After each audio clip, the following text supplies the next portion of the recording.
ഇന്ന് രാത്രി പുലർന്ന് നാളെ വെളുക്കുമ്പോൾ വോട്ടെണ്ണം തുറക്കും. ഉച്ചയാകുമ്പോഴത്തേക്കും ഫലപ്രഖ്യാപനം ഉണ്ടാകും. അദ്ദേഹത്തിൻ്റെ പാർട്ടിക്കും മുന്നണിക്കും വലിയ തിരിച്ചടി ഉണ്ടാകുന്നുള്ളൊരു ഉറപ്പാണ്. UDFൻ്റെ നേതൃത്വത്തിലുള്ള സർക്കാർ രൂപീകരിക്കാനുള്ള ശ്രമങ്ങൾ ഇപ്പോൾ തന്നെ തുടങ്ങിക്കഴിഞ്ഞു.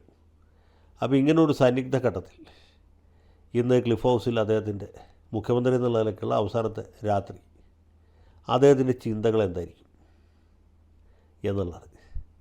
അദ്ദേഹം 10 കൊല്ലം മുമ്പ് വിജയശ്രീ ലാളിതനായി ക്ലിഫ് ഹൗസിൽ പ്രവേശിച്ചത് മുതൽക്ക് ഇങ്ങോട്ട് ഉണ്ടായ കാര്യങ്ങൾ, അതിനു മുമ്പ് പാർട്ടി സെക്രട്ടറി എന്ന നിലയ്ക്ക് ഭാരിച്ച ഉത്തരവാദിത്വം നിറവേറ്റിയിരുന്ന സമയത്ത് അദ്ദേഹത്തിന് കേരള മുഖ്യമന്ത്രിയാകാനുള്ള ആഗ്രഹം, അല്ലെങ്കിൽ നേരത്തെ നയനാരുടെ മന്ത്രിസഭയിൽ